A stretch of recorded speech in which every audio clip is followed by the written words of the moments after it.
Hichens is here, madam. Oh. Show him in, will you? Yes, madam.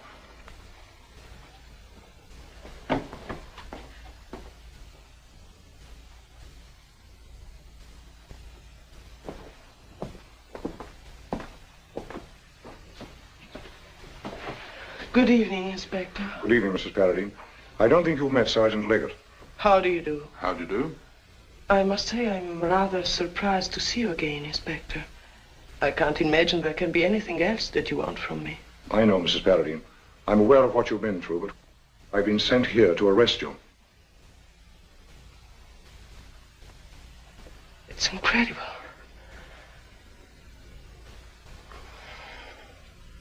I'm sorry. Then you want me to go with you? Yes. I'll tell them I won't need dinner. Will you ring? The bell is over there, beside the picture. Do you like the picture? It was finished a week or two before he died. I think the artist has caught the blind man's look quite wonderfully.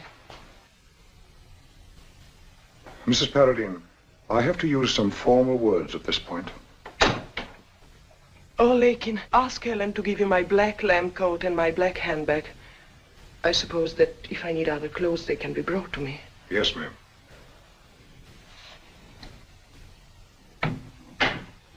Well? I have a warrant for your arrest. And it is my duty to warn you that you need not say anything, but that what you say will be taken down and may be used in evidence upon your trial. The warrant charges you for that on the 6th of May, 1946, you did willfully administer or cause to be administered some poisonous substance to one Richard Patrick Irving Paradine, and did murder him.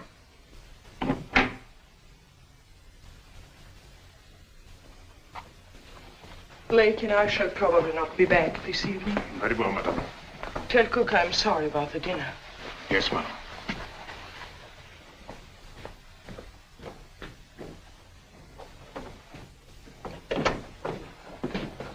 Good night. Good night, madam.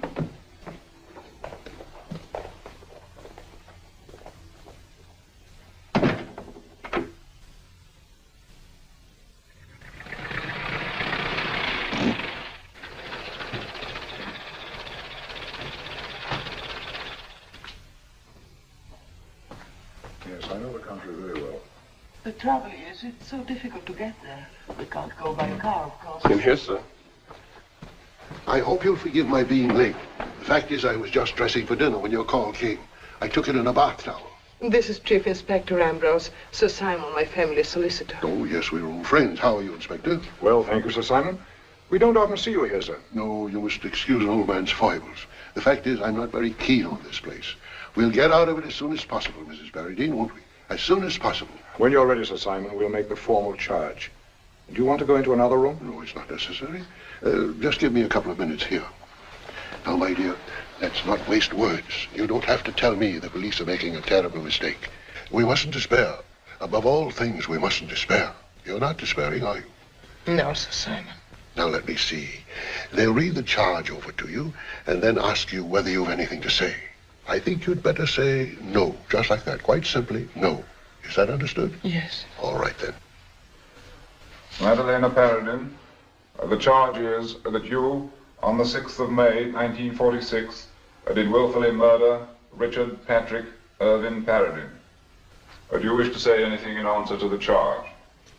I have nothing to say. That's all we can do at present. I'll look in and tell your maid to put together some of your things. You're allowed a few things at this stage. Who's to defend me? You? At the trial? Oh, dear me, no, of course not. I'll get you one of the distinguished leaders of the bar. Do you know Mr. Anthony Keene? I've heard of him, of course. He's very good in this sort of thing. Full of charm and cunning. But the juries like him. So do I. Won't it be difficult to get him? We'll see. We'll see. At the moment, he's on a case in Lincoln. I'll get my daughter to run me down and have a talk with him. You'll like him. That's not as important as his liking me, is it? I think he will. Good night. Good night.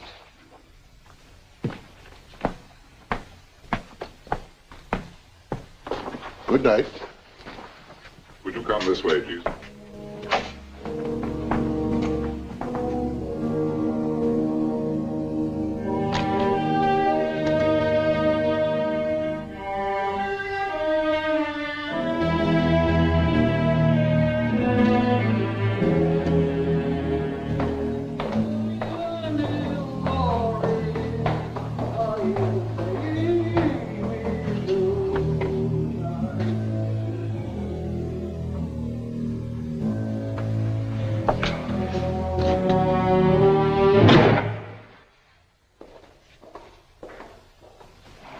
over, Keene. I will, Simmy.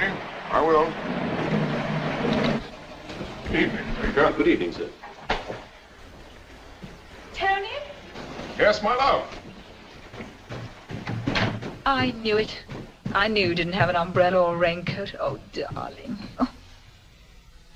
You're wet through, Tony. Baker, will you please bring up the cocktails from the study? You might ask me if I won my case. You always win your case, even though you don't have enough sense to come home dry. Simmy's car. It leaks. Come and take your things off, darling, and have a hot shower. I'll make you drink strong. With luck, we may pull you through. Simmy wants me to take a case for him. Oh? Mrs. Paradine. I don't believe she did it. Oh, do you mind telling me why? So defending counsel, I might be able to use any bit of evidence. Well, nice people don't go about murdering other nice people. So you think she's nice? Her photograph looks nice. And anyone who wasn't nice wouldn't have married that poor blind man. Here you are.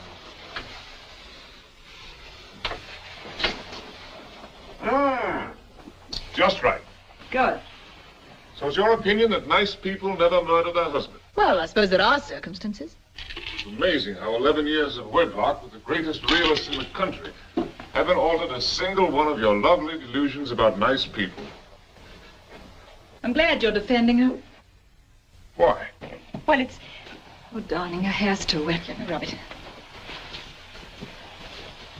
Oh, not so hard.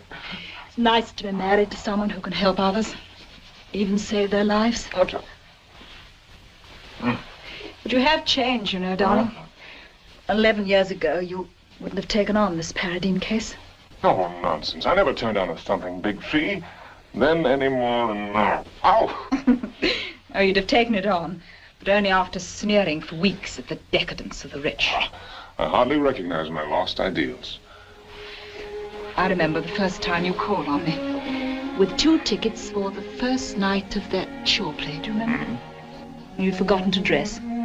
The look of horror on Mother's face as we left the house. It took you 5 years to forgive that parting look. Took her 50 years to perfect that look. You seem reasonably dry now. You better get dressed. Darling, I'm not really mental. I know you're not. If I didn't pretend you were now and then, I couldn't possibly live with so wonderful and brilliant a man. Oh, I use that sort of talk only on juries. Does it actually work? Come here. No, darling, the Drydens are coming to dinner. Come here. No, Tony.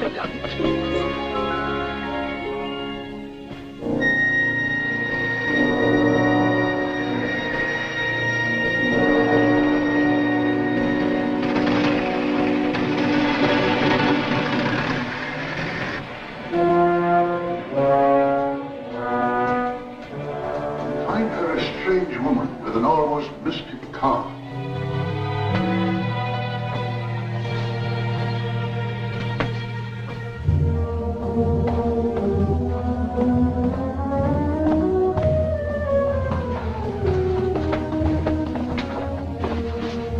How do you do, Sir Simon? Well, here's the great man himself, Mrs. Paradine. May I present my colleague, Mr. Keene? How do you do? How do you do, Mrs. Paradine? You may take heart now. We've got the Royal Marines on our side. You're going to defend me? Now, the Royal Marines look forward to very little trouble. A brief skirmish and you'll be lunching at the Savoy again. Really? I haven't been thinking about lunching at the Savoy again. I know what you've been thinking. Do you? Yes. Wild, dark thoughts such as death, where's thy sting? Grave, where's thy victory? I keep hearing them all the time, saying I married a helpless blind man for his money, and then killed him for his money. And what will they say of Dickie? It makes him out such a fool for loving me. We'll have answers for whatever they say. You loved him and he needed you. You know that? Weren't you his eyes? I was, of course. I had to be. Had to be, Mrs. Paradine. Had to be. Dear, dear, you must mind your verbs. Now, Sir Simon means that it was a piece of voluntary service. You devoted your whole life to this splendid fellow, freely, gladly. Yes. Yes, I see what you mean. It was a sacrifice, a sublime sacrifice. Yes, I think it would be better to regard it in that light. It was the more tremendous that Paradine could not understand, could not possibly understand the sacrifice you were making. He'd never seen you.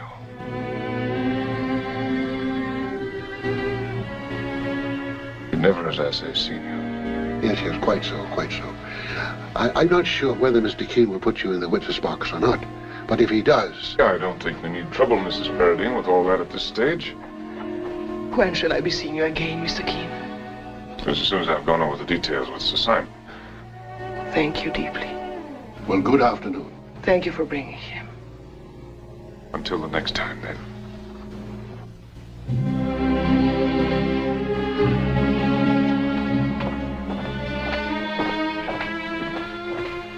Come along, Keene.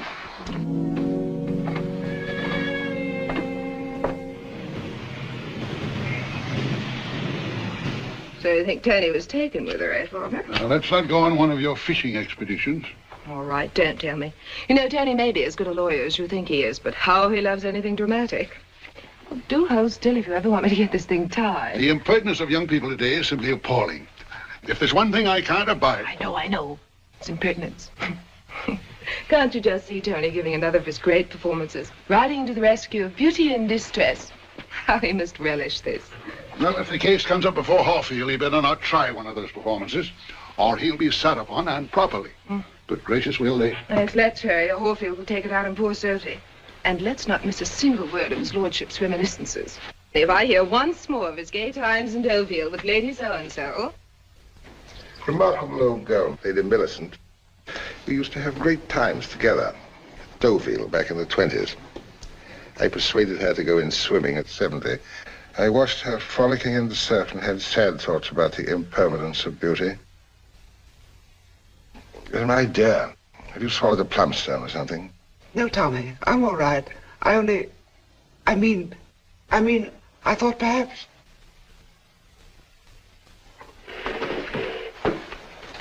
Don't be too long, you men. I always think this is so terribly antiquated among the ladies, but he likes it. I shan't let him keep us away from you too long. Give me a call, Father, if the conversation takes an interesting turn.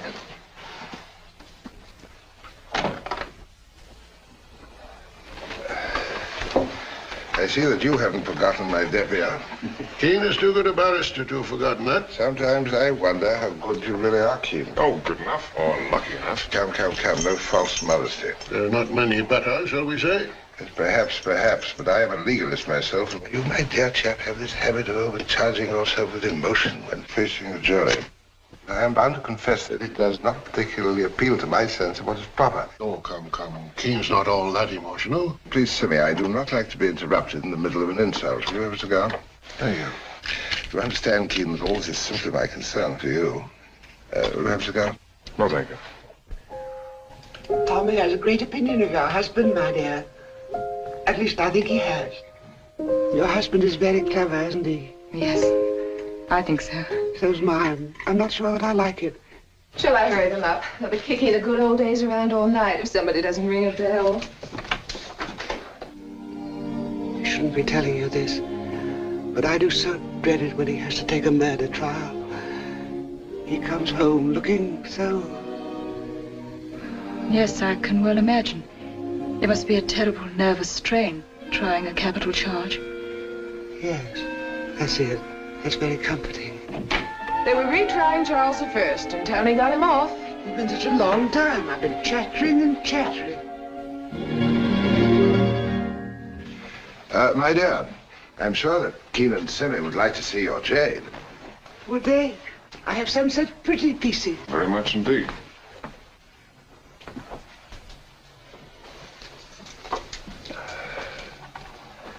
You look very, very appetizing tonight, dear. A charming compliment from such a gourmet as yourself, Lord Harfield. Tell me, Mrs. Keene, I don't amuse you very much, do I? No, I've always admired your wit, Lord Harfield. Then you may call upon my wit whenever you wish. Life can be very boring for grass widows. And what makes you think I'm a grass widow? Well, don't let's be pedantic. Golf widows, stock exchange widows, and law court widows, much the same thing. It's a charming ruby. Tell me, did your husband earn all that whacking away at juries? Lady Harfield was admiring it too. It pleased me so much because she had such excellent taste in most things. Say, Keen, afraid your wife is wearying of me. Pity.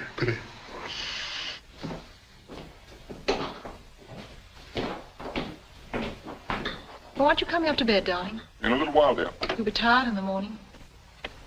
A dull evening, wasn't it? Yes, no.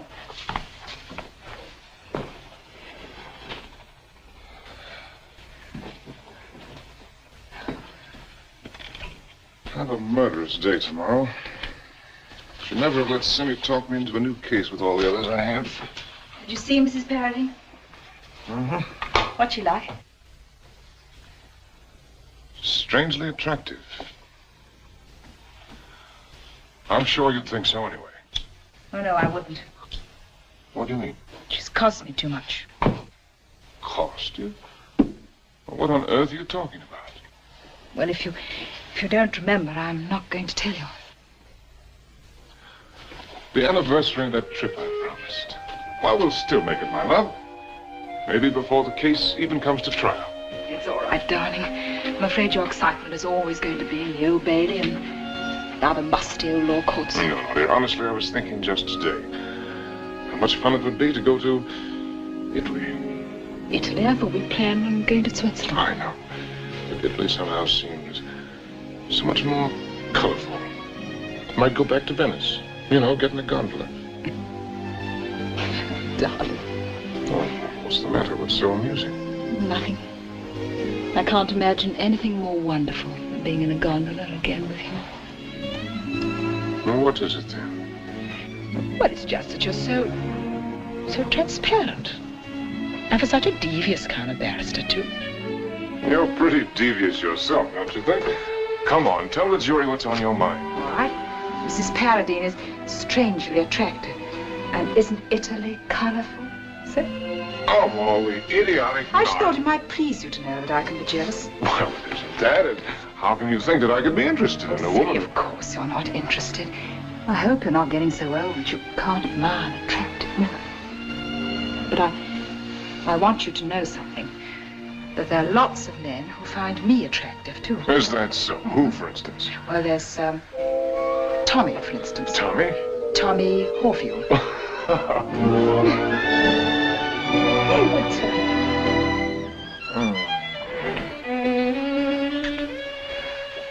It's getting late, darling. Time we were in the gondola.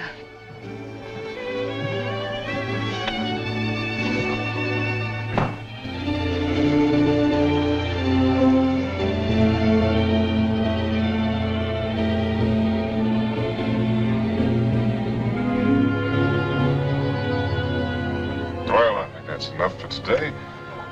Are they treating you well? Yes, they're very kind. All the books you wanted, may I send you any? No, they have quite a good library here. Good. Well, very soon I'd like to talk to you about yourself. Before you met Colonel Paradine. Will that be necessary? Oh, it's one of the more annoying parts of this business. The prosecution will always try to tear down the character of the defendant. Naturally, I wouldn't like them to have the advantage of me. My past is no affair of anyone but my husband and myself. And my husband is dead. Well, Mrs. Paradine, the character and background of the defendant are of grave importance to the defense. It's my duty to warn you of this. And how far back will this inquisition go? Well, as much as I dislike it, I must advise you to convey to me at least anything that you think might be embarrassing. I must say, Mrs. Paradine, that it's essential that I have your cooperation. Forgive me if I've been difficult. I shall try. It will not shock you, I assume, to learn that I am a woman. What would you say? A woman who has seen a great deal of life. Mrs. Paradine, please don't mistake my persistence for any lack of sympathy. When I was still at school in Naples, it began. I was 16, or so I said. Actually, I was younger. It's tragic. Yes, perhaps. But I didn't think so then. I ran away with a man. Istanbul, Athens, Cairo. He was much older, of course. Rich. He took advantage of your youth. He was married, respected. I took advantage of him. Then, as suddenly as it began, it ended. He wearied of me, I wearied of him. What difference does it make? And there were others? Of course, there were others. We cannot hide these things. You said we cannot hide them, Mr. Keene. Let's drag them out. Let them hang before the past and be done with it. No, you mustn't feel that. We won't permit them to make anything of it. Poor Dickie, how he would have hated all this. He gave me his name, his fine name. He depended upon me to protect it. He knew all about you? I kept nothing from him. He was so good. He trusted me. He used to sit in the dark, the eternal dark, and weep. The pain never... I've tortured you enough. We'll get you free. Trust me. I shall. I do.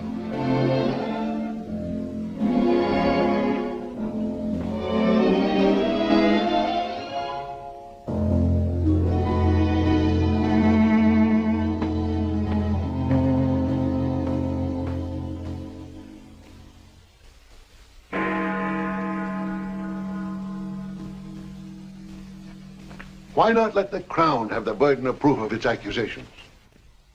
Well, Sammy, what possible objection can you have to our proving suicide? I think it's dangerous. Remember, if we have Hawfield on the bench... Oh, you all have such an unholy fear of Hawfield. What's in your mind, Keene? I don't understand you. Blind men have committed suicide before. We have only to decide who helped Paradine to do it. Here, let me show you something. Have you ever realized what a lot you can learn from photographs? Mm-hmm. The social footsteps of time. You notice anything peculiar? No, can't say that I do. And everywhere the Paradines went, the valet was sure to go. Well, what's so extraordinary about that? The tour worshipped him. Guided Paradine's every step, like a mother hen. It's after midnight. My darling, I know it's after midnight. In fact, it's after 1 I heard the clock strike. But I'm not sleepy and I have work to do. Semi looks dead. Well, he isn't dead. Quite right, my dear. I only look dead. What about some drinks to revive? Well, that's a good idea. Why don't you have Baker bring in some... Baker's asleep at this hour, like any civilized person. I'll bring them myself. That's our man, Cindy. I'm sure of it. Our man? Who? The valet? And who more likely to help Paradine out of his misery? Forget it. I can't think of anyone less likely. The devoted, grateful servant and war companion who would do anything to help end his master's agony. It won't wash, Tony. Let's face it. This wasn't suicide. And it wasn't assisted suicide. It was murder. Are you trying to imply that Latour might have murdered him? I'm not talking about Latour. Who then? I'm talking about our client. Oh. So you think she killed him? It's what the Crown thinks, and will try to prove. There's no sense going into court hurling other names into the case. We have to prepare ourselves to answer the Crown on Mrs. Paradine. I'll have an answer. With facts? To begin with, we have the very simple and very obvious fact that Mrs. Paradine is not a murderess. Really? She's too fine a woman. Indeed. I was of the impression that she'd been a woman of very low estate and rather easy virtue. Oh, you're an insufferable snob, incapable of recognizing genuine character. I only hope the Crown tries to foul her name once, just once. I'm sorry. I hadn't realized the extent to which she had impressed you. I've talked to her for hours, and I've done more than hear her words. I've seen a decent, lovely woman behind them, and I intend that the rest of the world shall see her as I do, as a noble, self-sacrificing human being that any man would be proud of. We ran out of soda water. Well, ordinary water will do. Should I pour yours, Simmy? Please. A strong one.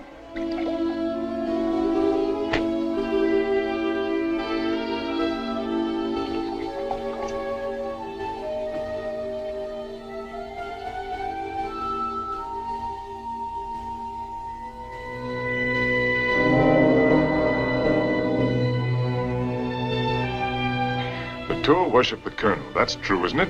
Yes. He was alone with the Colonel a great deal during the day and night. Yes. So, if Colonel Paradine, blind, unable to help himself, wanted to die, There was only one person he could turn to, isn't that right? I won't say that. You won't say what? But Andre helped him. Andre? Latour. You call him Andre, a valet? I'm not too well trained in the more subtle snobberies of your class. My class? Well, I'm afraid you don't know me very well. I know you. Always ready to sacrifice some underdog to win a point. You seem extraordinarily eager to protect this man. From even suspicion of involvement. What do you mean? Well, I mean, you talk about Latour as if... As if what? I'm a bit confused. I don't understand your attitude toward Latour. You speak his name oddly. Oh, this is truly impossible. I'll not listen to any more stupid, vicious innuendos. You spoke as my rescuer. Talked about a brief skirmish. So I did. Well, I'll try to recover my position as your champion. We'll drop Monsieur Latour for the time being. No, I think Keene has given up the idea entirely of dragging the valet into the suicide. At least he hasn't been able to talk Mrs. Paradine into it. Has he got a substitute? Or is he going to follow your advice for a change? I don't know. He's turning detective. What do you mean? He's going to Cumberland to investigate Hindley Hall, the Paradine country house. But the thing happened in London. Oh, I'm bored with this game. Let's finish it later. The adventures of Anthony Keene are much more interesting. I don't know how you came by this decidedly unfeminine interest in things. Your mother was a simple, old-fashioned woman who would shudder at the thought of her. Well, I'm glad you're not going on with the game. You nearly had me. Is Tony infatuated with that woman? What? Where on earth do you get such insane ideas? Tell me something. How does Hindley Hall happen to be still open? Oh, it's not really open. There's just the housekeeper. What sort of plot are you concocting now? Is that handsome valet still there? I refuse to answer any more questions. If you're not going to play chess, I'm going to write some letters. Now go to bed. I'll bet you he's going up there because there's something between Mrs. Paradine and that valet. Valet? Where'd you get that notion? Why are you looking so funny? Did you have the same idea? I wonder if Keene could have found out that... That she and the valet. Well, that's it. And he's jealous. Oh, my heavens, he's jealous of that valet. Oh, come. Don't come me. Have you ever known Tony to visit a jail so often for any other client? Tony is still in love with Gay, and you know it. And why shouldn't he be? If he lets Gay down after all these years. Such things do happen. I'm sorry to have to tell you, my dear, that your education, such as it is, was paid for by many a broken heart. He's in love with that woman, isn't he? Oh, get off my lap. Oh, I've never seen it to fail. Men who've been good too long get a longing for the mud and want to wallow in it. Where'd you read that? Tony's too decent for that sort of thing. Really? The best men always end up with the worst women. He's after a boyfriend. That's why he's going to Cumberland. Well, that's absurd. Don't you think I'm right? Answer me. I'll not be treated as a hostile witness by my own flesh and blood. Men are such horrible beasts. I wish I were married to Anthony Keene for just 1 hour. I'd make him jump through hoops. I wish you were married to someone. Perhaps he could put up with your claptrap better than I can. I hope... No, I don't hope they hang her. I don't like breaking pretty things. But I do hope they send her to prison for life. What's she really like? Fascinating. Fascinating. I'm an old ruin, but she certainly brings my pulse up a beat or two. Poor Gay.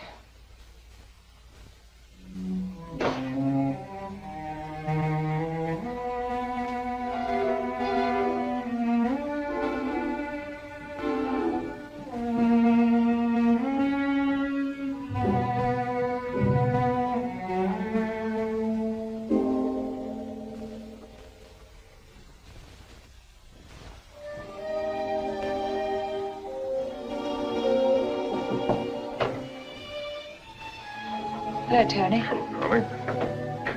You're late. Well, I told you not to wait up for me. I wasn't. Well, I think I'll be off to bed. Good night, darling. Tony, Yes, dear. I'm sorry if I don't seem quite myself. It's that I have a headache.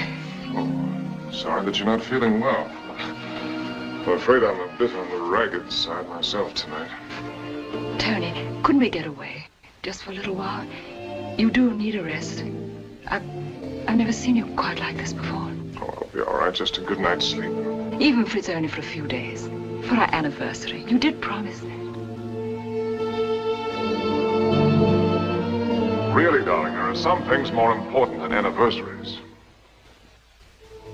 You didn't used to think so. As a matter of fact, I may have to go away. Mrs. Paradine and her husband used to live a good deal of the time at a place called Hindley Hall up in Cumberland. I thought I might nose around a bit. You know, see what I could pick up. At the same time, get a breath of fresh air. Well, that sounds wonderful. You won't be busy all the time, and we can... Well, darling, it's only for a day or two. Oh. Well, it wouldn't be any fun for you. You see that, don't you? Yes, I see. Might be cold and wet up north. Yes, I suppose so. Well, this is the place for you. Warm, cozy, protected. I want to keep all this ugly business away from you. But can you? Can I what? Keep the ugliness away? Haven't I always? What do you mean? What are you afraid of? Need I say?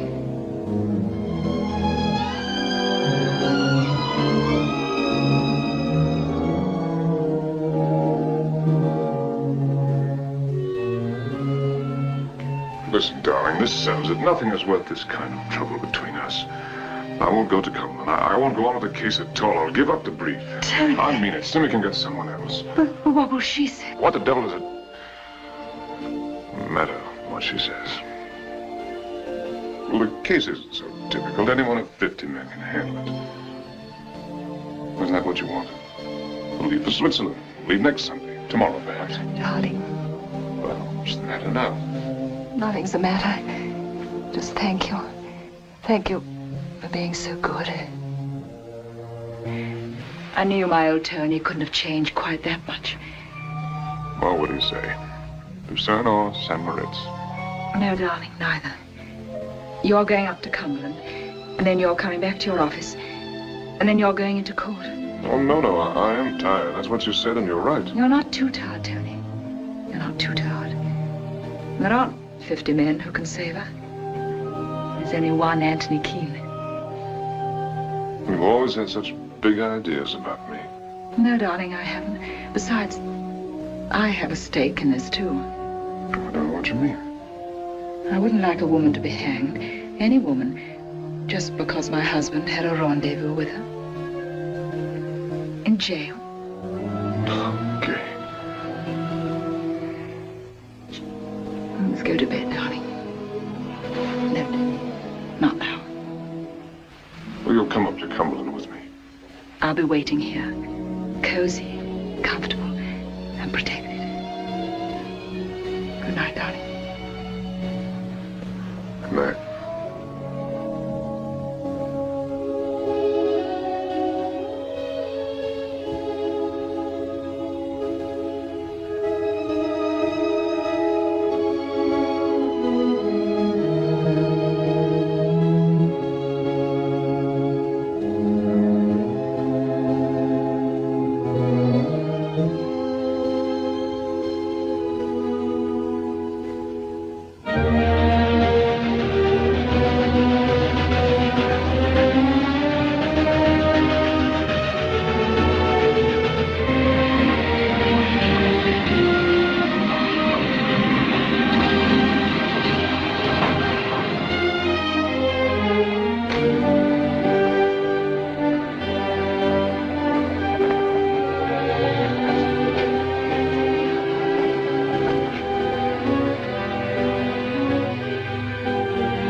Have I a sitting room? Oh, yes, sir. You mentioned it in your wire. Would you be wanting to see it? Yes, please.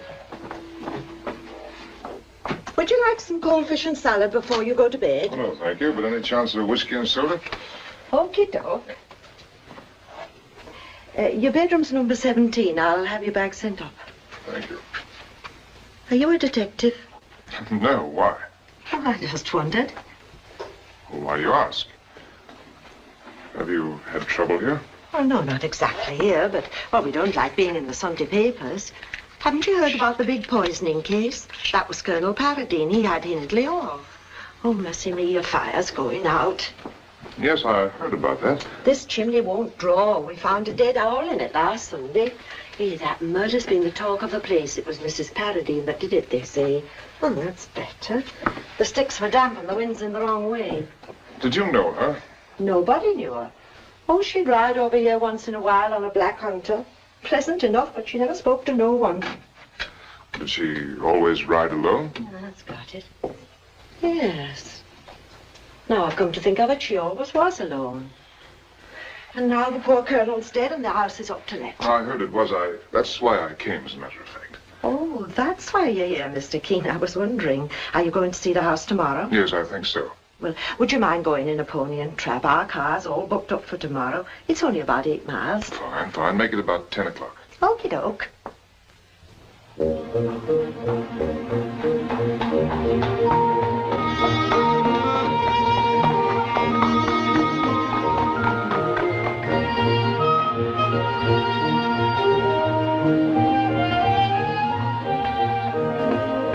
Up there yonder in those trees is the hall, sir, where the poor colonel lived. Many's the time I've seen him walking around here, blind as he was, with Andre. Andre?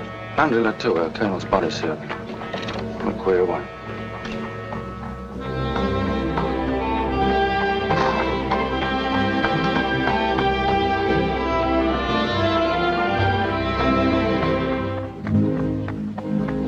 Is anyone living at the hall now?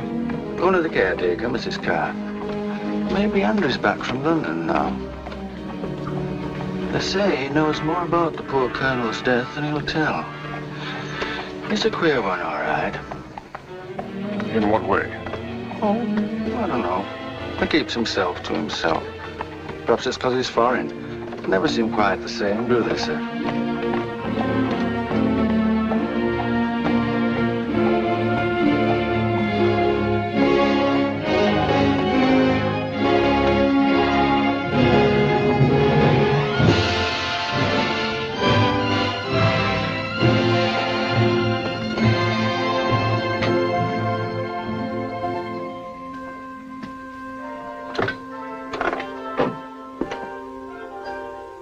Ella to it. It's a gentleman from London come up with an order to see over the hall.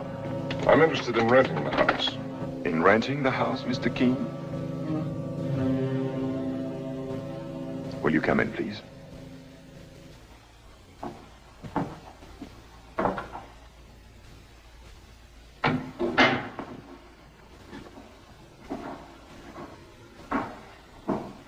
If you'll wait here, Mr. Keene, I'll open the shutters.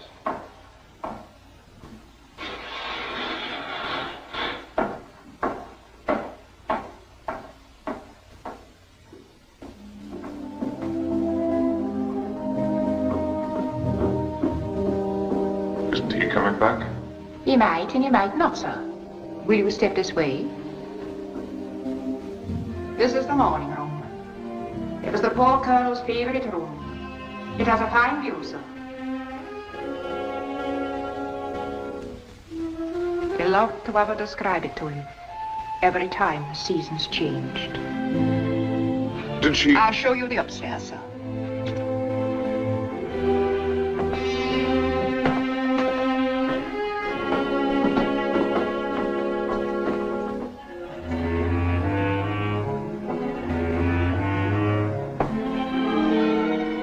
And this was her room, sir. I'm sorry it's so untidy, sir. I was packing up her things. If you'll excuse me, sir, I'll open up the other rooms.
Sir? I should like to see the gardens. Would you take me around?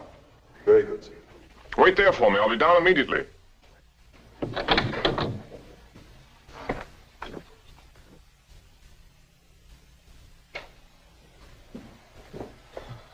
won't bother about the other rooms now. The tour's going to show me the gardens. Very well, sir.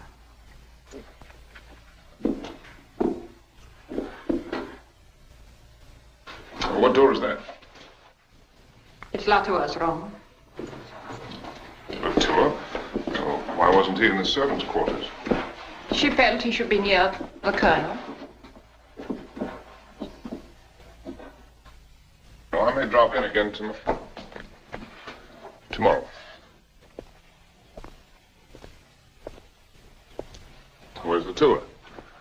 I'm sure I couldn't say, sir. But he was to show me the garden. He was called away. All right. Back to the inn.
Can I have a word with you, sir? Come in.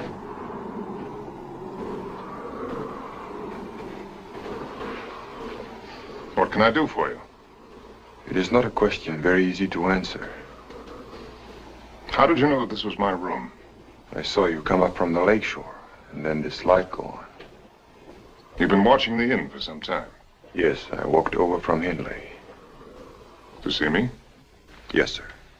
It came to my mind it would be well to see you. Sit down.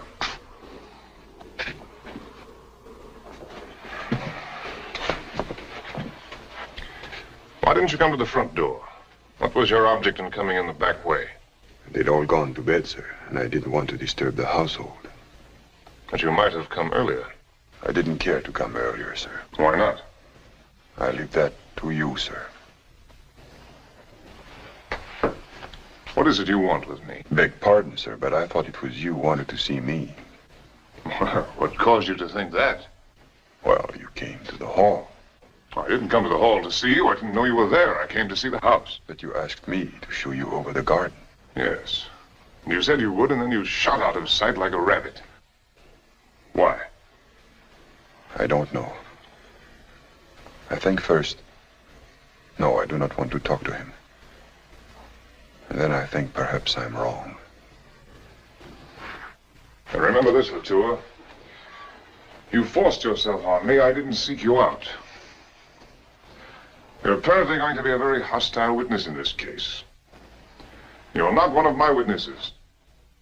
And it would be most improper for me to try to establish contact with you.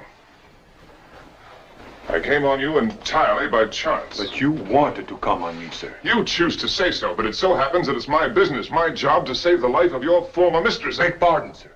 She was not my mistress. Colonel Paradine was my master. Have it your own way.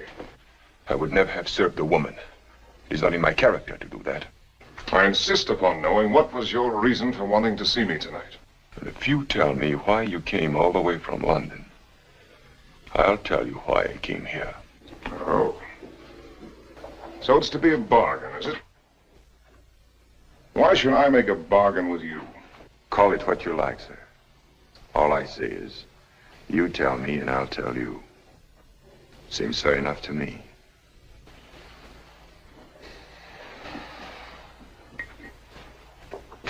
Cigarette? No, thank you, sir. You don't smoke? I won't smoke, sir. Thank you. I know why you wanted to see me. She sent you. She... Mrs. Paradine doesn't even know that I'm here. She had nothing to do with my coming. It seems I'm wrong, then. Why would she send me? She might have her reasons. I don't know what they might be. But perhaps you don't know her as I do. Mrs. Paradine is my client. I know her as her lawyer. That's sufficient for me. You may not think it, but you are on the wrong side, sir. And I tell you so. What do you mean exactly by that? You'd better make yourself clear. Excuse me, sir. You have only known Mrs. Paradine since she is in prison. Is it not so? Yes. Then how can you know her? If you did, I should not need to tell you that only Almighty God or the Black Devil himself knows what's going on in that head of hers. I won't hear anything more against her. I know what I'm talking about.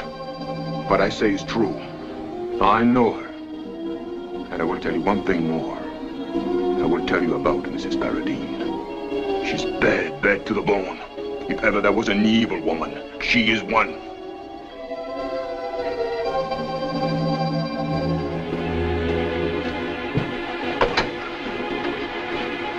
Would you mind getting out of here?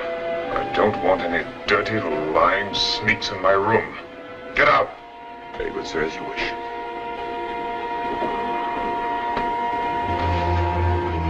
If you'd allow me, sir. I'm very sorry for you. And God help you.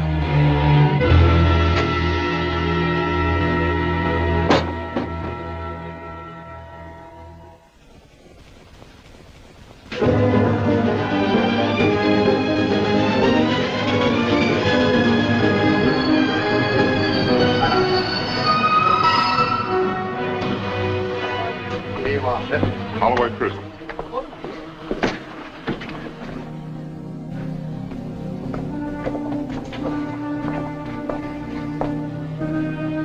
How are you? I thought you'd forgotten me.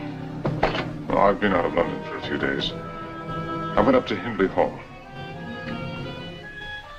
Why did you go there? Well, I thought it might help me to know more about your background. I walked on the terrace, went into the house, into your room. I saw the tour. He behaved very strangely. At first he avoided me, then he forced himself on me. Came to my room at the inn late at night. Why did he do that? He wanted to talk to me. About you. Indeed. And what did my husband's valet have to say about me? Don't I beg of you, don't behave this way with me. I don't know what you mean. Latour hates you. You know that? He hates you most bitterly.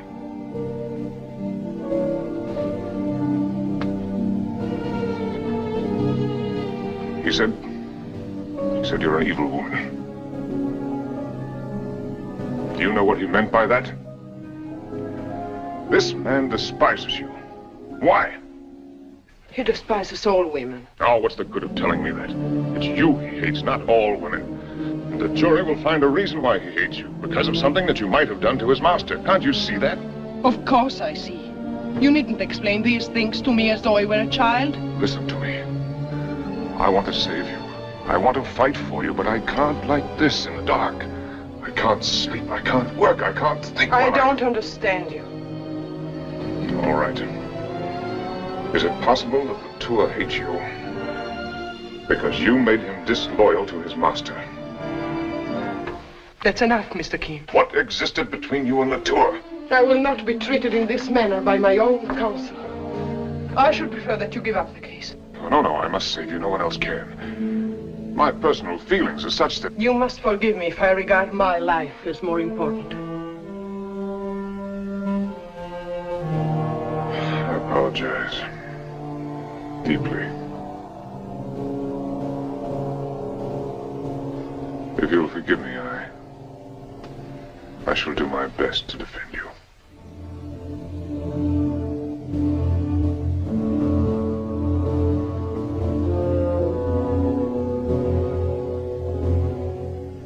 I am a little tired.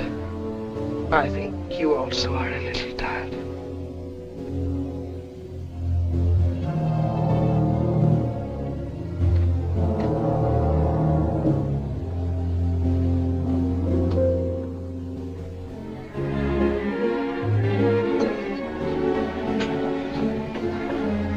Tony back from Cumberland? I'm sorry, Judy. What did you say? Just making conversation. I asked whether Tony was back from Cumberland. He was due back this morning. I haven't seen him yet. Get me a cigarette, will you, Judy? When did you start smoking? Oh, just lately. Poor father, I'm afraid he's failed with me in every way. What do you mean? 20 years he's been telling me, do not ask questions, leave others to tell you if they choose. Only vulgar people probe. You're my best friend, Judy. Ask anything you wish. You must know what everyone is saying. I know it's probably exaggerated. Would it surprise you very much, Judy, to know that he wanted to give up the case? Surprise me? It would absolutely floor me. Why didn't he then? Because I wouldn't let him. Suppose someone else had taken up the case. It would have been won or lost. Either way, the little romance of Gay and Tony Keene had been ended forever. Perhaps so. Judy, darling, just because a man, a husband, fancies some other woman, you don't treat him as a criminal. You don't. I doubt if you would either. It's very painful. But it's painful for him, too. He's very fond of me, and I'd like to keep him so. Even if it means letting him go? No. Simply by not making him suffer too much for hurting me. After all, I don't own him. I only love him.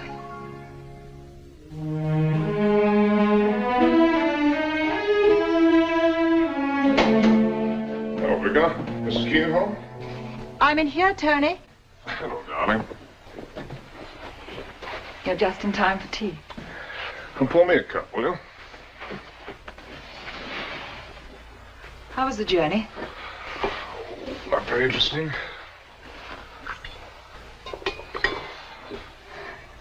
Doing your hair a new way. No. You've seen it like this hundreds of times.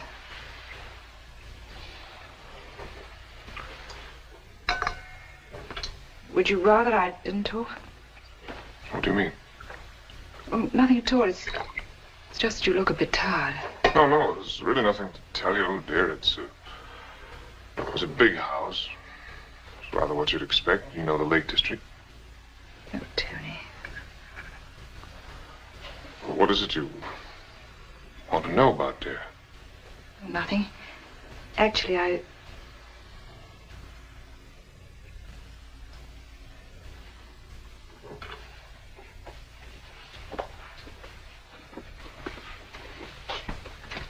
Shall we dine early, or would you like to sleep for a bit?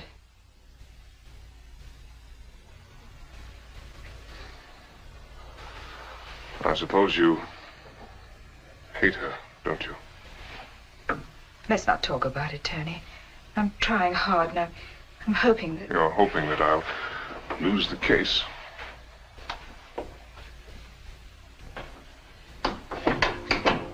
I wouldn't blame you, darling. No matter what you hoped for. You've been my life, Tony, and for such a long time. Do you think I could ever want anything bad for you? No, I suppose not. I won't deny that there've been moments when I wished the worst for her. It's not easy to face the thought of losing you. We've been really married, really truly married, as few people have been. Yes, I've lain awake alone night after night, and I've been tempted to pray that she... But I've come to a conclusion, Tony. I want her to live. I want very much for her to live. And I hope she gets free, scot-free, free to kill. Or to take other wives' husbands or do anything else that comes into that beautiful head of hers. But I don't understand. You can't really care what happens to her. But I do. I care very much. Well, not for any noble reasons. I do hate her. But because I want all this business over and done with, and an end to your being all mixed up, part lawyer, part lover. What nonsense. Nonsense. All right, frustrated lover, then.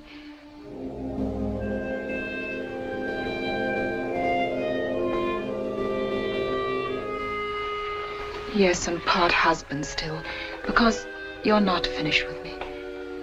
You wouldn't have come back home today if you were. I've seen your torture, and I've loved you all the more for letting it torture you. I know the depth of your feelings. Yes, Kate. I know it, and I'm counting on it. All I ask is that she lives so the fight can be an even one. Because if she dies, you're lost to me forever. I know you'll go on thinking that you love her. You'll go on imagining her as your great lost love. May I tell you something, Tony? You don't love her. No, you don't. I may not be the cleverest woman in the world, and there are lots of things I don't know.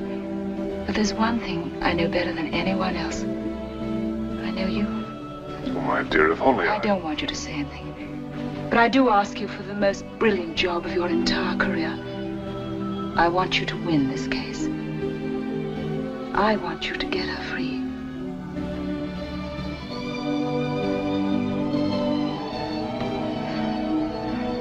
There.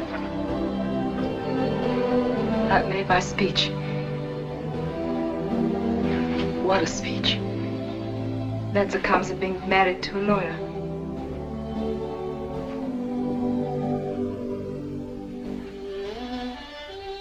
I'm going up to change now. You coming along, Gurney? Yes, in a minute.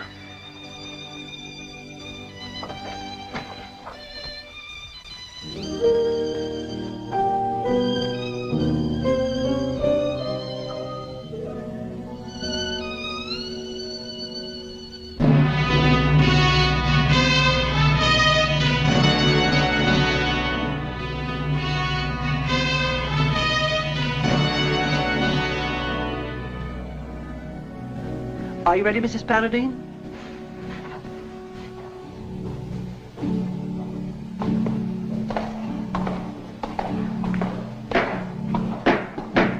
Silence. All persons who have anything further to do before the lords, the king's justices, lawyer and terminal, and general jail and livery, for the jurisdiction of the Central Criminal Court, draw near and give your attendance. Wait here. God save the king. Bring forth the prisoner.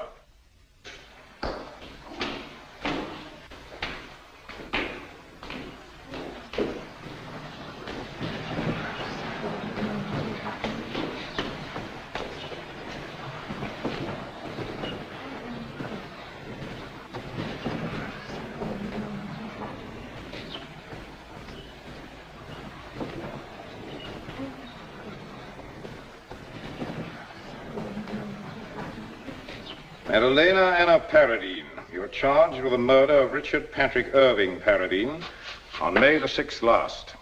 Are you guilty or not guilty? Not guilty.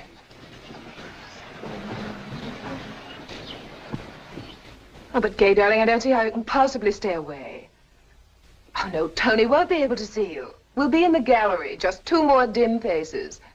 On the night of May the 6th, at a time we may be able to fix within the compass of a few minutes, some persons or person administered to Richard Paradine a murderous dose of poison. For at 9:30 he was heard calling for help. And a few minutes later he died painfully, before he could be reached by his old comrade-at-arms and faithful servant, André Latour. You will hear that on the night of May the 6th, a quarrel took place in which the participants were Colonel Paradine, Mrs. Paradine and Andre Latour. The colonel, being in a very agitated state, shut himself up in his bedroom alone. The butler took his dinner up to him. A dinner consisting of roast chicken, roast potatoes, and cauliflower au gratin. Later, he asked that a single glass of Burgundy should be put by his bedside so that he would know exactly where to feel for it. A single glass of Burgundy, ladies and gentlemen. Farrell's off to a good start. You're aware of the colonel's character. He was a man cast in heroic mold. One looks back on his life with humility and pride. He was like a reincarnation from the spacious days of Queen Elizabeth. Incredibly daring, illimitably adventurous. And this man of dynamic energy is doomed suddenly to darkness and the life of a helpless invalid. Members of the jury, we must surely pity this woman, chained as she was to a ruined giant who was burning with a dreadful resentment. One could forgive an occasional outburst or demonstration of impatience from her.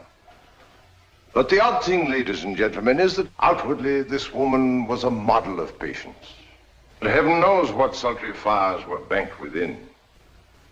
It would have been a considerable strain to any ordinary woman, no doubt. But this woman, the prosecution contend, is no ordinary woman. She had patience. She could wait. This was indeed no ordinary woman.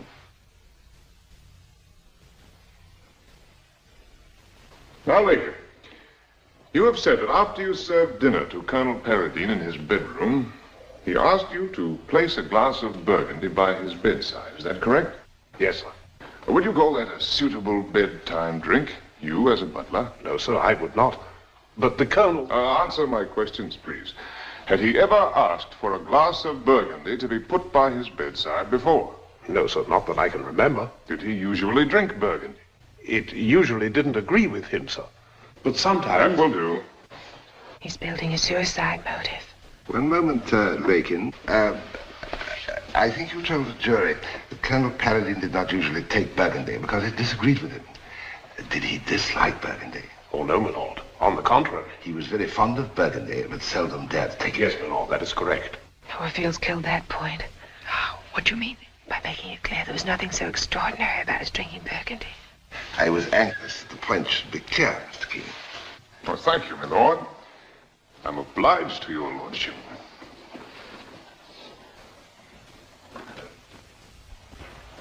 No questions, my lord. Call Andre Latour. Andre Latour.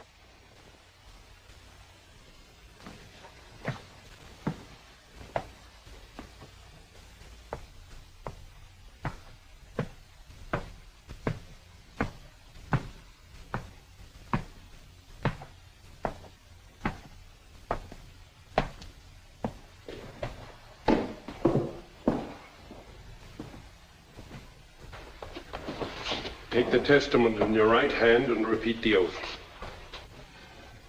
I swear by Almighty God that the evidence I shall give shall be the truth, the whole truth, and nothing but the truth. Your name? André Etienne Latour. Your age? 30. You were born, I believe, in Montreal, Canada. And you served in the war with Colonel Paradine. Yes, sir.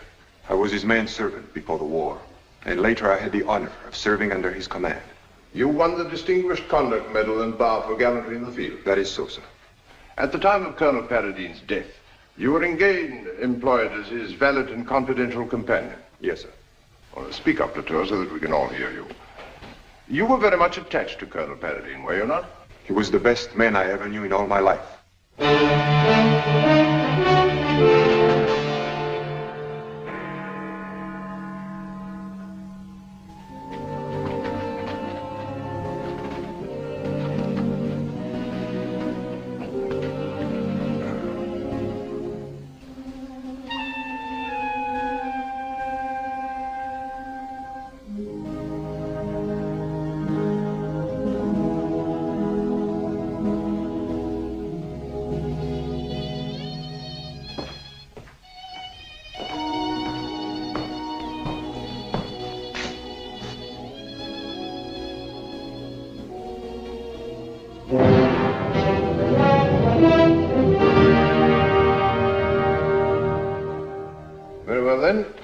At about 8 o'clock, you heard the bell ringing violently.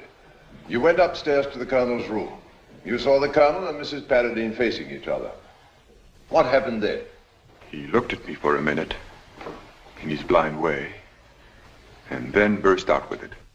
Try to give us his exact words. He said, "Do I understand you're going to leave me? Now, when I need you most?" I asked him who told him such a thing. He said, "She did." Did he say anything else? He was very angry. He used strong language. Had you any intention of leaving him? No, sir. Do you know of any reason why Mrs. Paradine should have told her husband that you were leaving him? She wanted to get rid of me. You told us yesterday, Latour, that when you went back up to see the Colonel, you saw Mrs. Paradine in the hallway outside the bedroom. You're certain of that? Yes, sir. Where is that plan? I have here a plan of the house. The upper floor. Is it your impression that the lady was passing directly from Colonel Paradine's bedroom to her own? Yes, sir. Thank you. That'll be all for the time being. Latour lied like mad about the quarrel. He's keeping something back.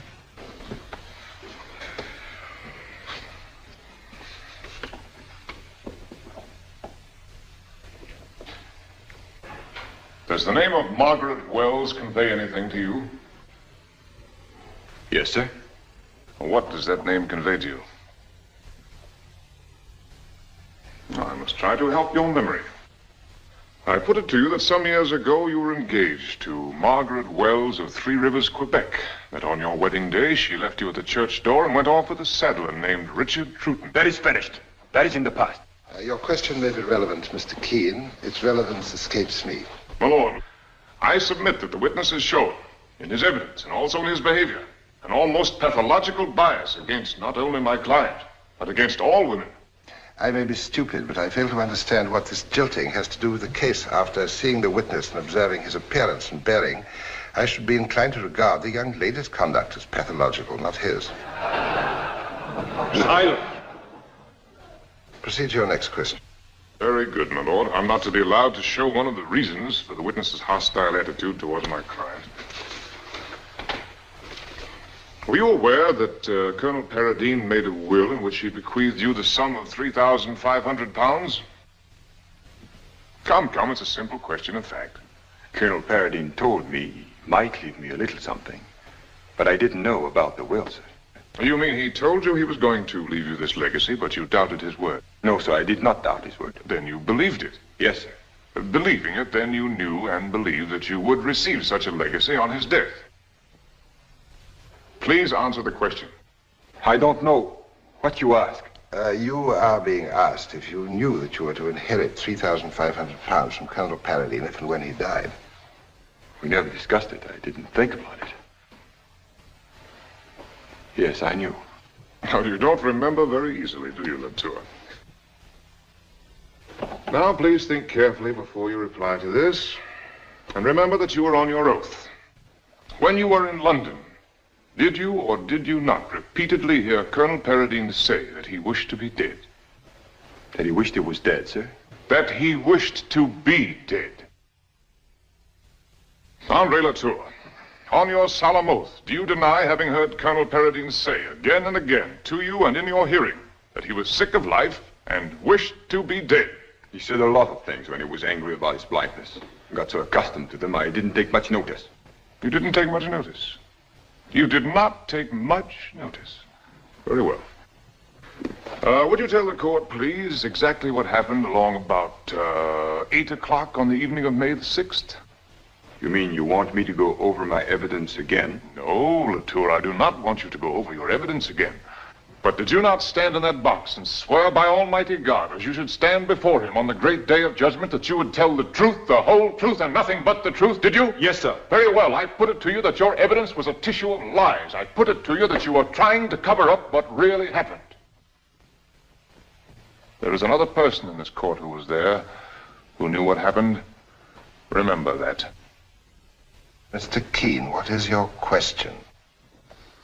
Do you still wish to allege that Mrs. Paradine invented a cock and bull story about your leaving the Colonel's service and that this precipitated the quarrel? Yes, sir, she did. It would be her word against yours now. Yes, sir, and so it was then with the Colonel.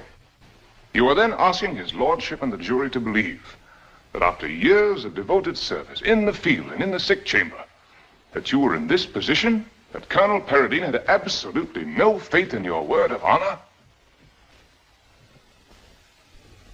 I put it to you, Latour, that your story is a pack of lies. Do you persist in it? If she says the contrary, she'd better... What was that you started to say? Answer the question. I stick to what I said. If you don't mind, Latour, I should like to go over that night with you again, in case any small incidents have slipped your memory. After the butler, Lakin, took the Colonel his dinner, where were you? In my room. Did he tell you about putting the glass of Burgundy at the Colonel's bedside? Yes.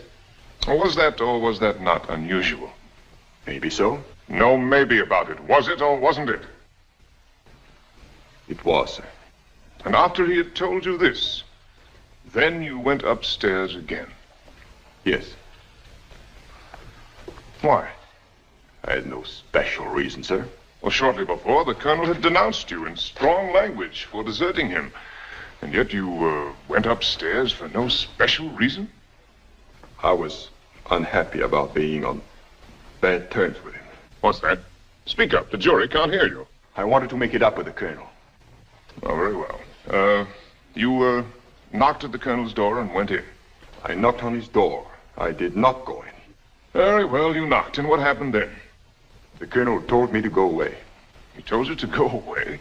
Without even knowing who was knocking? No, sir, no. He asked who it was, and I told him. Then he told me to go away. Ah, you're very sharp, Latour. Tell me, what manner of tone did the Colonel use? Sir? When he told you to go, to get away from him. My lord, when Latour gave his evidence in chief, the words used by him were, the Colonel told me to go away, not get away from me. Oh, go away, get away from me. What's the difference? My learned friend is sufficient of an artist to appreciate the difference in shades of meaning, and I prefer that he be accurate in these matters. It's a point of no importance. Make it go away if you like. Mr. Keene, one moment, please. Counsel for the Crown is right in his contention. I agree that you should be more careful. If your lordship pleases, I'll continue the cross-examination. Now, Latour, you used to help the Colonel get to bed, did you not?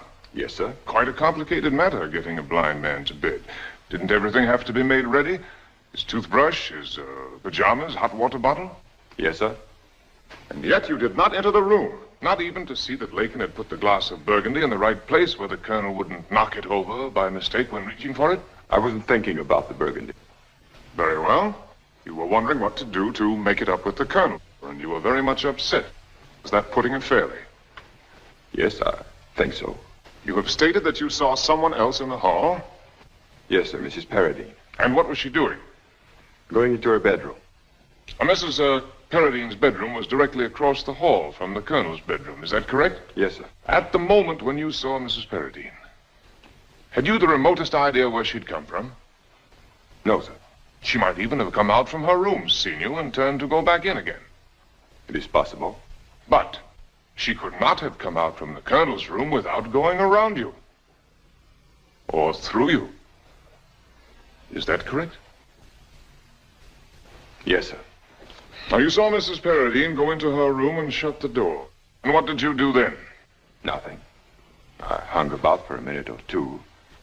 And then I... What was your purpose in, hanging about for a minute or two? I didn't have any purpose, sir. I just didn't know what to do. And then I decided to go downstairs. Tell me, Latour. Have you ever seen anyone die by poison? No, sir. Or any animal? No, sir. Wasn't there an old dog put away by poison at Hindley about 2 years ago? Yes, I beg your pardon, sir. I almost forgot. Yes, so we noticed. It was killed by poison, wasn't it? Yes, sir. It was the Colonel's old hunting dog. He was sick. So we put him away, you see? You mean you put him away? Yes, sir. And what poison did you use? I don't know, sir. Don't know? Did you keep any of it? Oh, no, sir. We got the single dose from the vet. Don't keep on saying we. You mean you did? Yes, sir. It wasn't a big dose. No, sir. Very small. And it acted very quickly. Yes, it did. I understand what you mean to say. He's accusing me of poisoning my colonel. But I didn't! I must ask the witness to collect himself from the... But it's not true, I tell you. I didn't do it. How could I? I must again caution the witness to confine himself to answering questions. He is not on trial. It is quite unnecessary for him to make protestations of innocence concerning actions with which he has not been charged. And I think, Mr. Keene, this will be a convenient opportunity to adjourn.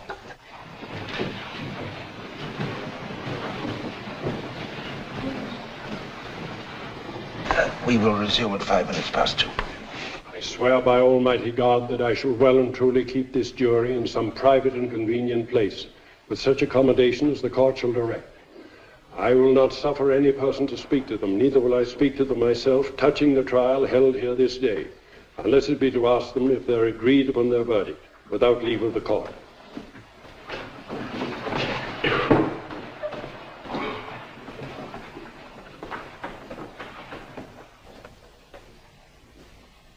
Tony. Keene! Tony's torn him to pieces. It was horrible. But darling, you've got to remember it's Tony's job.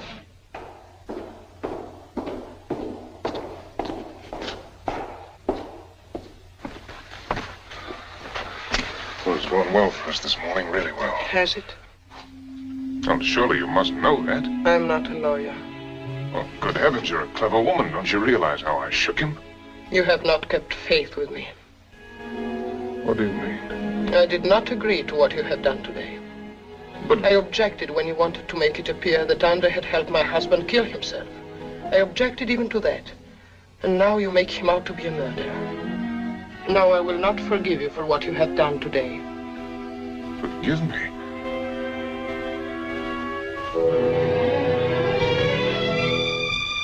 When I've exhausted myself, destroying everything in an effort to save you. I did not ask you to do that. Forgive me. You forgive me. I was idiot enough to fall in love with you. Did you hear that? If it's true, how could you deceive me as you've done today? Look, the case has narrowed itself down to this. One of three things. Either your husband managed somehow to poison himself, or Latour did it, or you did. As you like. But I will not have you making Andre a murderer. Are you in love with him? What has that to do with it? You are my lawyer, not my lover. Yes. Someone else said something very like that to me recently. I should like to know whether you intend to continue with the case. Yes, of course. I'm planning to cut out all the witnesses except you. I'm going to rely on your evidence in my final speech to save you.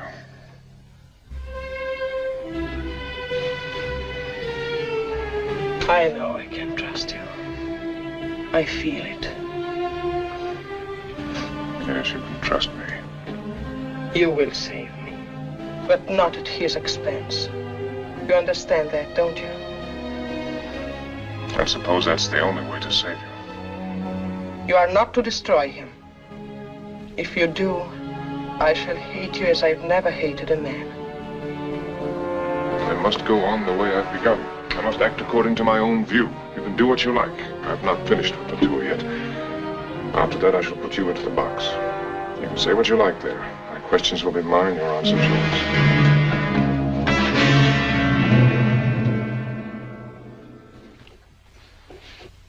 Now, Latour, you remember your evidence? During the quarrel, the colonel used strong language with you? Yes, sir. Did he discharge you? I didn't know what to think. It was all a lie she told about my Yes, we've heard about that. Did you assume that you were discharged? Yes, sir. Suppose so. Aren't you aware that Mrs. Paradine is the mistress of Hindley Hall? Yes, sir. Well, let me review things for you, Latour. You, suppose that you were discharged by the colonel, yet you continued in the employ of the woman who allegedly lied about you to your master? Well, answer me, Latour. I felt I wanted to help take care of the colonel's estate. There was nowhere else to go, so... Yes. Do I understand, Latour, that after the quarrel on the night of May 6th, you never again saw Colonel Paradine alive? Yes, sir. But you did see him dead? Yes, sir. When?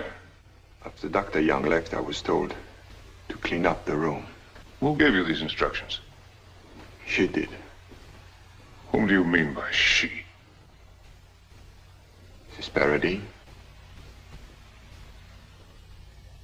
While you were cleaning up the room, did you notice the wine glass? Yes, sir. Did it still contain the burgundy? There were only a few drops in the bottom of the glass. Oh, you say that there were a few drops left in the bottom of the glass? Yes, sir.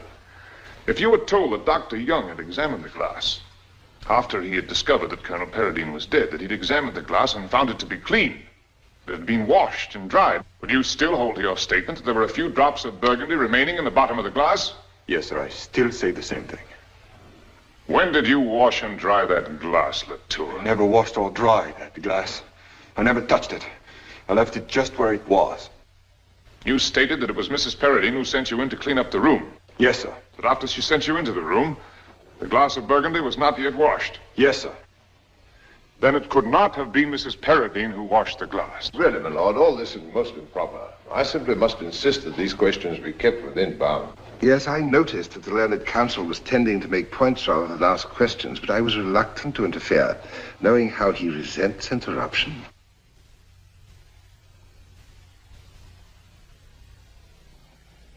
Latour, are you aware of the penalty for perjury? Answer me.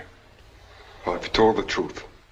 I put it to you, Andre Latour, that Colonel Paradine had a reason for his rage with you that fatal night. A reason that had nothing to do with the trumped-up story that you told in this court. Was it at Hindley Hall or in London that you first gave Mrs. Paradine occasion to complain about your attentions? It's not true. She never did. And was she not at last forced to go to her husband and beg him to dismiss you from his service? I won't stand here and listen to these filthy lies. And was that, in fact, the cause, and the only cause of the terrible scene which took place on the night of Colonel Paradine's death?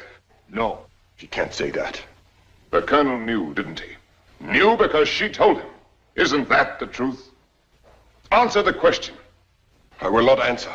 Why? Because you don't want to admit that he trusted you and you betrayed him? No, I did not. She can't put it on me. She has told you lies and I hate... Because she told her husband about you? No, she did not. He found out.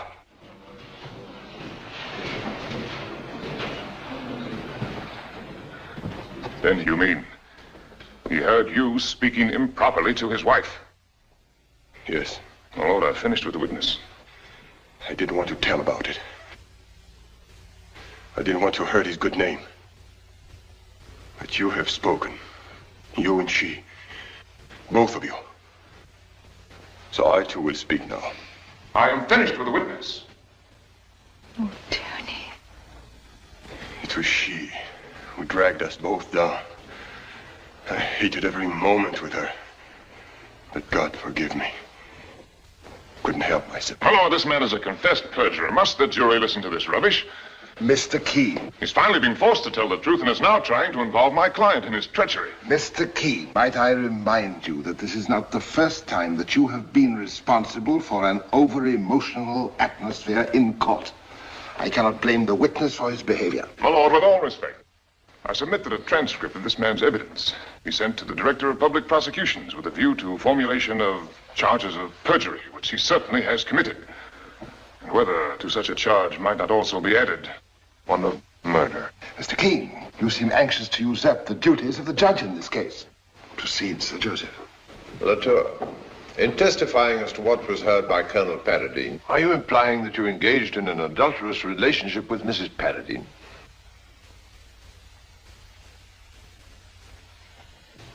Yes.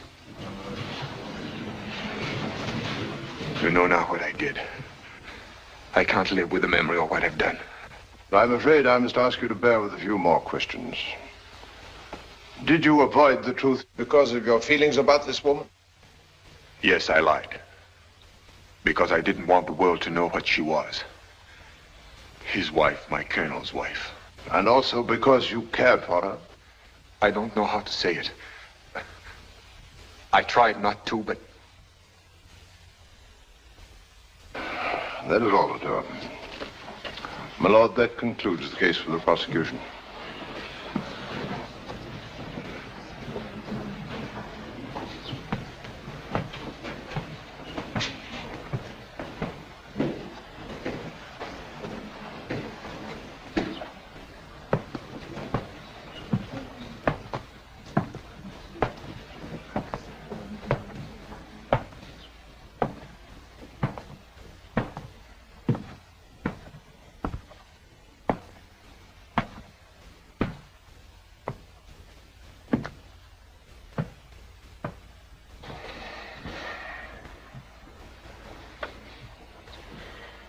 Members of the jury, the woman who is before you in the dock is a foreigner, friendless and alone in a strange country.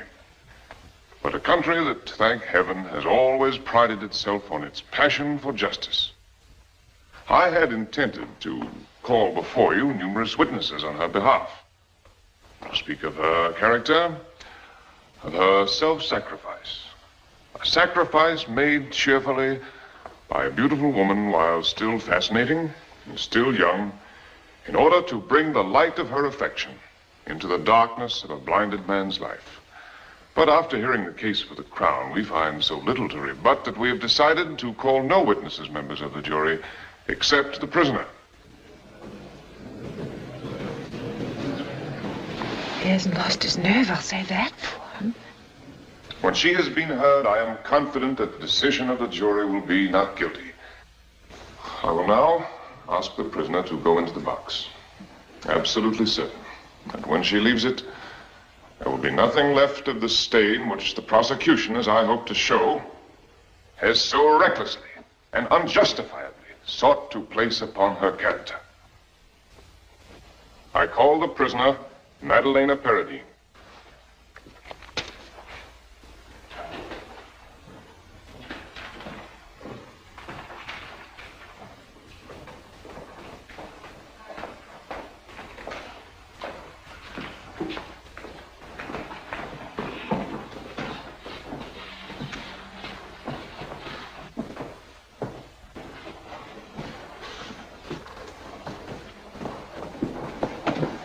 Hold the testament in your right hand and repeat the oath.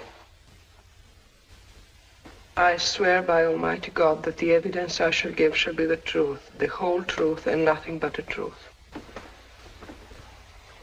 If you wish, you may be seated while giving your evidence. No, thank you, my lord. What is your name? Madalena Anna Paradine. And you're the widow of Richard Patrick Irving Paradine. I am. And what were your circumstances when you married him? I was very poor. My life had been unpleasant and unattractive. Truthful, isn't she? Very clever of Tony, you mean. He's just disarming the other side. Had you no fear at the thought of spending your life with a blind man? I thought it a splendid opportunity. Opportunity? Yes, I thought I will be his eyes. Well, did you find it difficult to care for a blind man? To take care of him? No. He was never unkind to you? Sometimes. But I understood. It was terrible for him being like that. It was easy to forgive him. On the night of your husband's death, a quarrel took place at your London home in your husband's room? Yes. Will you tell the jury, please, what was the cause of that quarrel? I had spoken to my husband about his valet Latour. I asked my husband to find another place for him. Why was that? Answer the question. I did not wish Latour to stay in the house. And why didn't you wish Latour to stay in the house? I preferred that he shouldn't be there. But why? I did not like his manner with me. What was there in Latour's manner that you disliked? I thought it sometimes too familiar. Will you please explain exactly what you mean by that? He took liberties. Did he try to make love to you? Please answer. Did he try to make love to you? Yes. And you complained about it to your husband? I did. Now, Mrs. Paradine, you've heard Latour's version of the quarrel in your husband's room on the night of May the 6th. What actually did happen when Latour came into the room? My husband swore at him and said, "You have insulted my wife." And what did Latour say to that? He broke down and said that if my husband would forgive him, it would never happen again. Well, then Latour's version of what took place is completely untrue. My lord, I object. My learned friend is once more deliberately putting words into the mouth of a witness. I was merely asking a question. The form was objectionable, and I'm anxious not to intervene again, Mr. Keene. Am I being clear? Your lordship always makes his meanings perfectly clear. Then kindly attend to my ruling, and do not let me have further cause to repeat it. I hope I shall always take note of the ruling of a learned judge, however much I may disagree with it. Do not bandy words with me, Mr. Keene. Kindly go on with your examination of the witness. Mrs. Paradine, after your husband's death, you sent Latour into the colonel's room to tidy it up? Yes. Was anyone with you when you sent Latour into the room? Dr. Young. Was Dr. Young still with you when Latour came out of the room? Yes. Have you heard of Dr. Young's deposition stating that after he left you, he went to your husband's room and found the glass washed and dried? I've heard that, yes. Well, then is this not true, that the only person who could have washed and dried that glass is Latour? My lord... All right, all right. Could anyone else have washed and dried it? I know what you're trying to make me say. You're trying to make people think that Andre Latour killed my husband. Silence. I asked you whether anyone else could have washed and dried the glass. Yes. What do you mean by yes? I did. It's my duty to warn you that you have made a very serious admission. Would you like to make some explanation of it to the jury? My lord, with the utmost respect, I would like to request that I be given time to consider this turn of events. This piece of evidence is entirely new to me. Keene, it is getting rather late, and we have had a very trying session. Would it be convenient to you if we adjourned now? I would be greatly obliged to your lordship. Very well, we will adjourn until tomorrow morning at 10:30.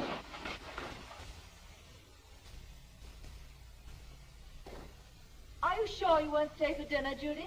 No, dear, I really can't. I promised Father. Good night, dear. Hello, Tony. Oh, hello. Oh, what the devil are you looking so sad about? Nothing. I was there today. Was Gay with you? Yes. Was that your idea? Yes. Now, I suppose you'll have your usual expert comment to make on the conduct of the case. Yes? Well, that will most certainly be helpful. Precisely what I need at this moment. If she washed the wine glass... She didn't. I hope the jury agrees with you. She's trying to cover up for that dirty swine. If she did wash the glass, it's because she knew he killed Paradine. If I had access to her while she's a witness, I'd make her say so tonight. Tony, you won't get angry if I ask you something else, will you? No, will it make any difference if I do? Why are you hammering away at that quarrel in the bedroom? That's what made her say what she did. All right, if you really want to know, if your father wants to know. Because I want to get at the motive. Oh? Latour's motive. He was in love with her. He wanted to get rid of her husband. What about your motive? What do you mean? Well, you know, and I know, and Gay knows why it is that you think Latour's the murderer. But you wouldn't have handled her that way in the box for any other reason. You treated her as though you were cross-examining a witness for the prosecution. Now, look here. Oh, Tony, it's true. It's terribly true. What? Somebody's got to show you. You've got to save this woman for Gay's sake. If you'll leave me alone, perhaps I still can. If you're left to your own devices, I'll bet you one thing. Mrs. Paradine will be done for, and your career along with it. And if it weren't for Gay, I wouldn't be so sure that that would be a very bad thing either. Good night.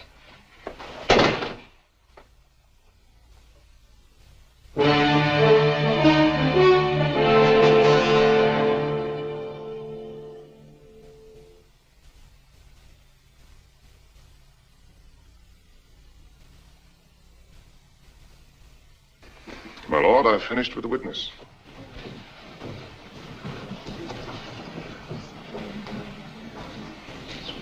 That's funny. What do you mean? Nothing. I'll tell you about it later. Mrs. Paradine, did you think Andre Latour very handsome?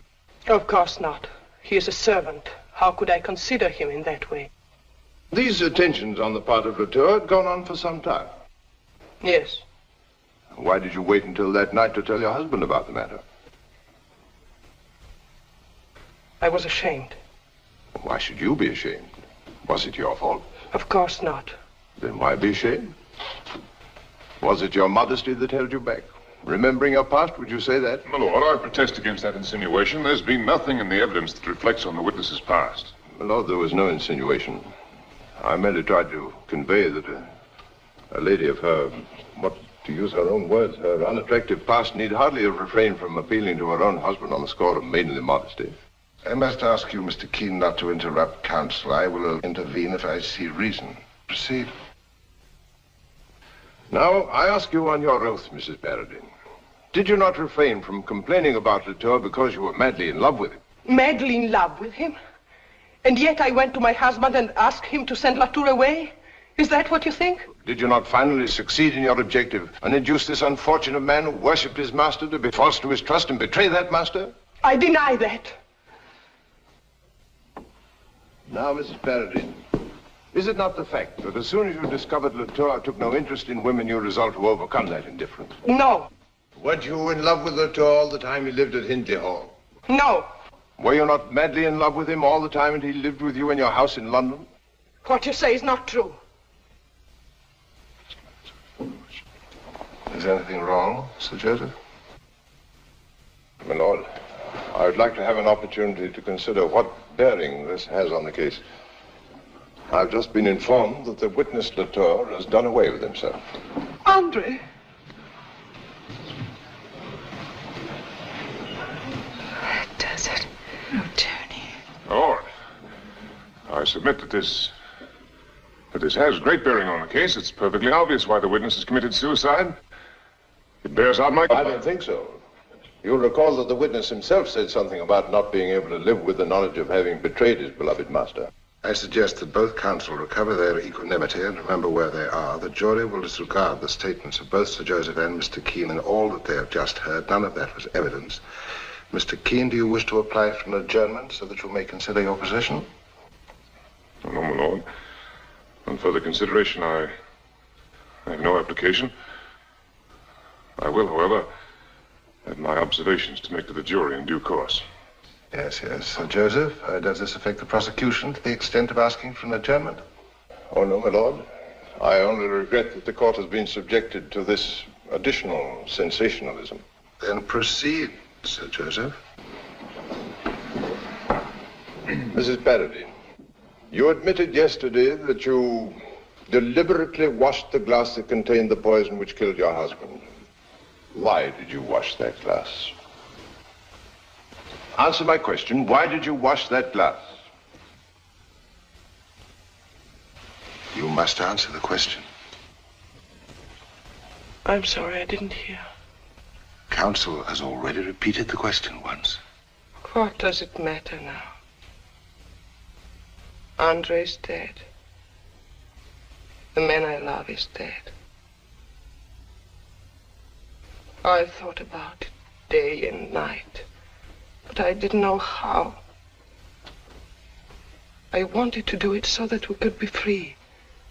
So that Andre and I could go away and live together as we should. But Andre wouldn't help me. He and his honor. I must warn you of the gravity of the statement you are making. Andre knew I killed the blind man.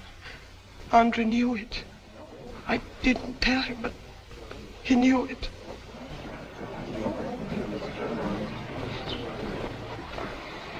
I think it quite unnecessary to ask any further questions, my lord.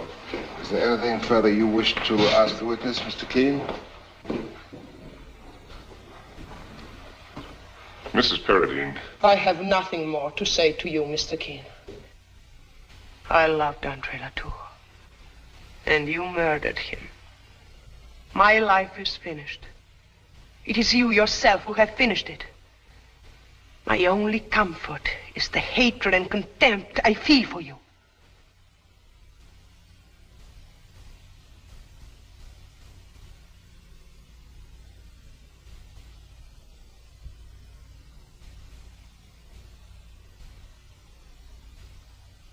My lord, members of the jury,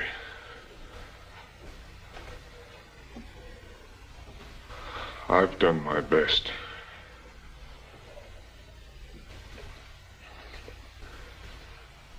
This case has already taken its heavy toll in the life of Latour, in its burden on you, indeed on me. I am more than ever conscious of my shortcomings. Everything that I have done seems to have gone against my client. But, members of the jury, you must not confuse my incompetence with any of the issues of this trial. Those are two questions apart. Two questions quite apart.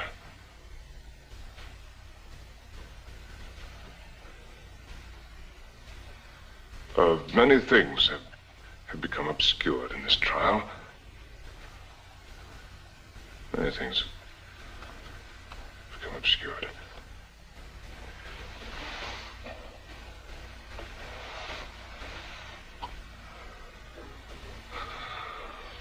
Oh, Lord, I regret that I can go on no longer. I request your lordship's indulgence to let my friend, Mr. Collins, take over the conduct of this case.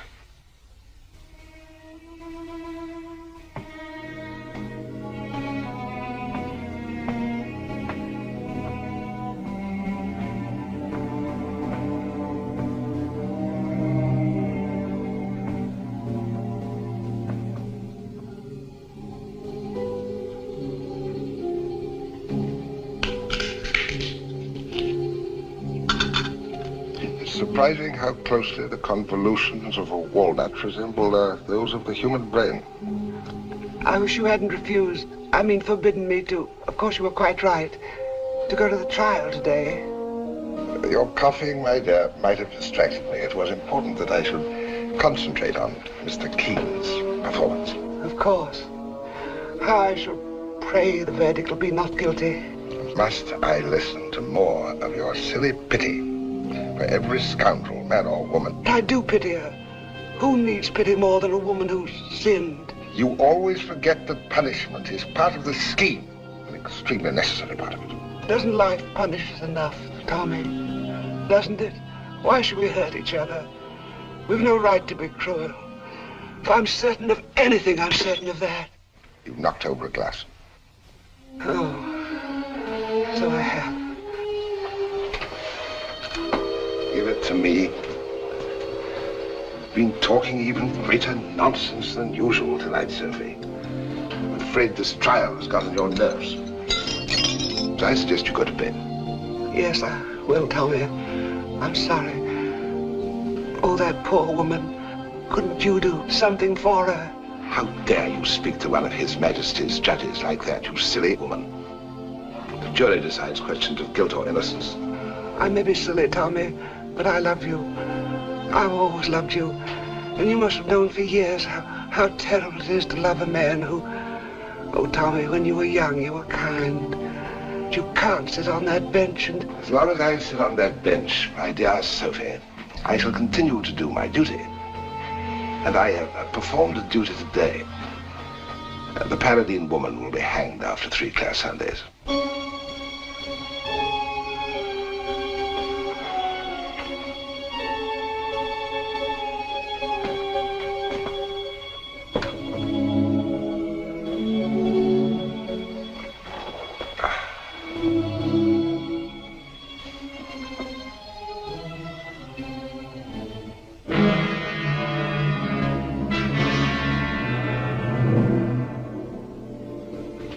Next time, you'll place your confidence with more discretion.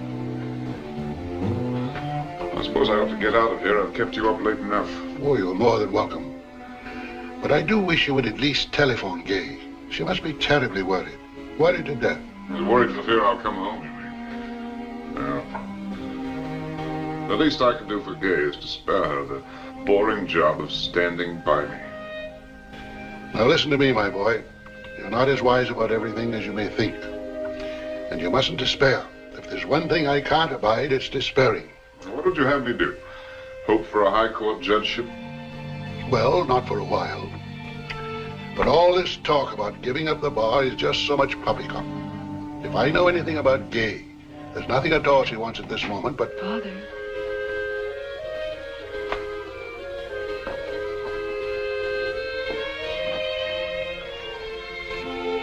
Where is she?